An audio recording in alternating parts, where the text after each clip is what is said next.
Pô, a gente estava falando agora há pouco aqui, Thiago, o pessoal tem tido muito interesse hoje em dia, e eu vejo esse interesse aumentar cada vez mais em fundos imobiliários. Acho que de uns anos para cá cresceu muito essa indústria, né? Uhum.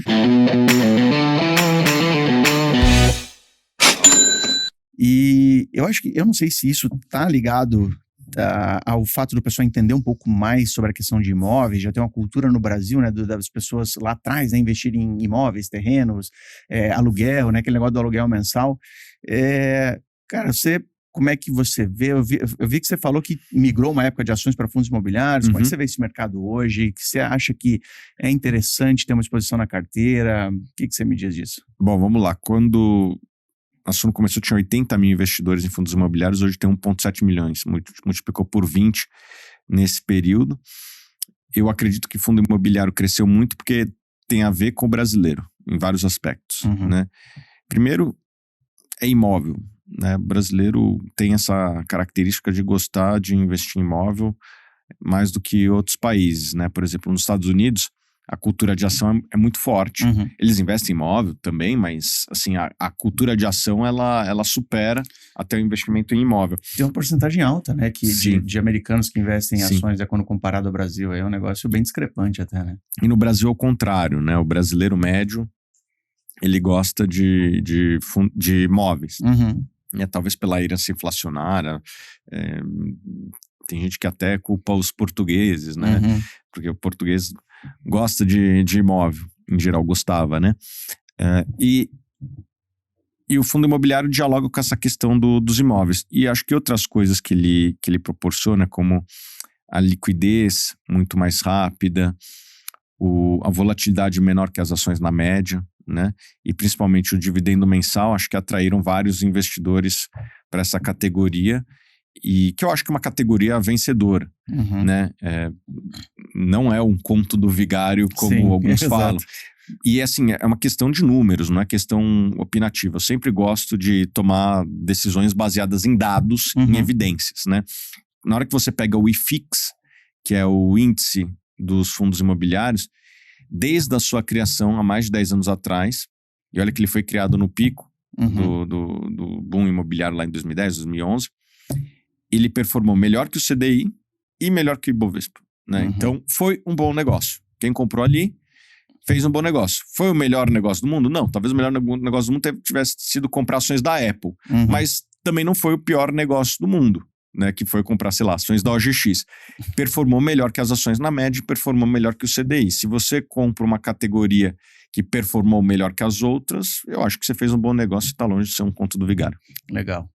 E uma coisa que é interessante falar, né, porque o pessoal, eles se baseiam muito, né, às vezes, principalmente o iniciante e tal, naquele negócio do dividendo mensal, né, daquele provento que o fundo está pagando e tal, mas eu acho que é importante, e a gente estava até falando sobre isso agora há pouco, as pessoas também entenderem a questão que, não é simplesmente, assim, as empresas ou, né, os próprios fundos simplesmente pagarem tudo que eles têm em caixa pro cotista, pro acionista, e que, inclusive, isso, né, se você está recebendo esses proventos, principalmente naquela fase de acúmulo de patrimônio, se você torrar isso aqui, não vai crescer o seu patrimônio, né, uma coisa, ou vai crescer de muito menos, né, existem, até eu já vi na Suno lá alguns estudos, por exemplo, falando de, comparando o cara que investiu em Itaúsa lá atrás, e aí o cara que reinvestiu os dividendos e o cara que não reinvestiu. Assim, é grotesca a curva, a diferença, né, do cara que reinveste, que basicamente é o juro composto ali, né, é aquela bola de neve. Cara, sobre essa questão, assim, das pessoas que às vezes ficam muito fanáticas por yield, né, pro pessoal aí que talvez não saiba, mas o yield é aquilo, né, aquela porcentagem que te paga, né, em relação ao valor daquele ativo, né, como se fosse, vamos dizer assim, você tem um apartamento alugado, e aí o yield seria, então, o quê? O aluguel que você recebeu, né? Então, você tem aquele imóvel e o yield seria esse aluguel. Esse fanatismo, às vezes, por yield, aí, qual que é o perigo disso, cara? Qual que é o conselho que você tem pro pessoal que está começando nesse mundo? Eu acho que são duas coisas que tem que ser faladas, né?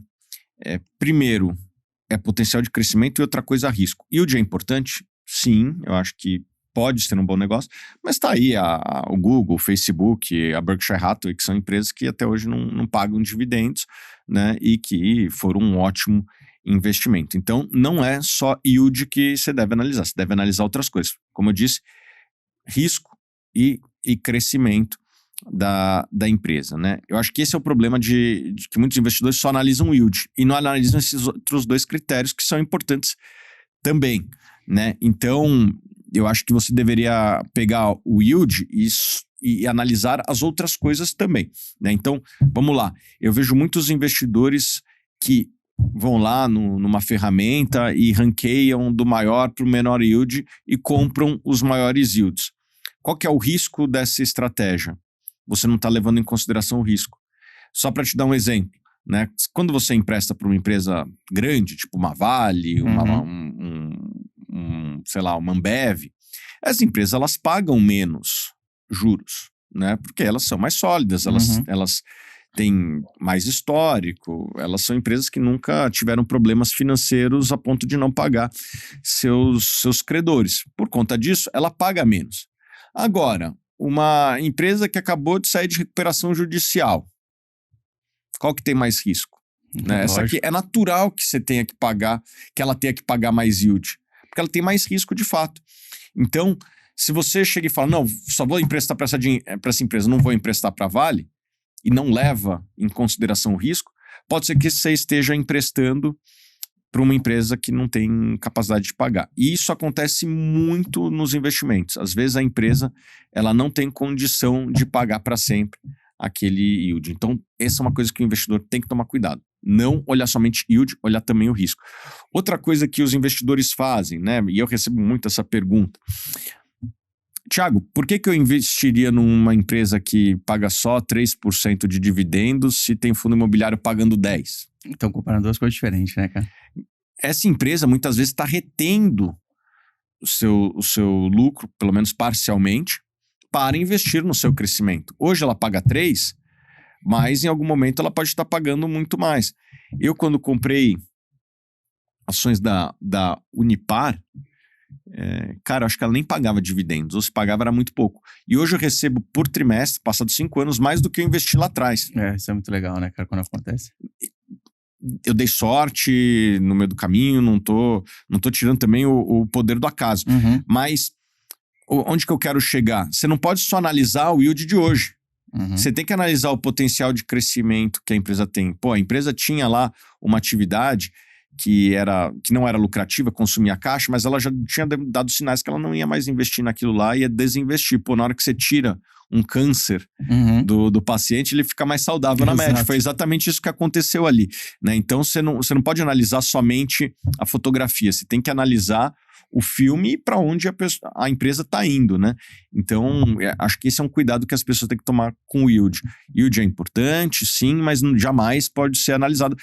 É quase como se você analisar o corpo de uma pessoa só pelo nível de potássio que tem no sangue. Exato. Você só está vendo um parâmetro, né?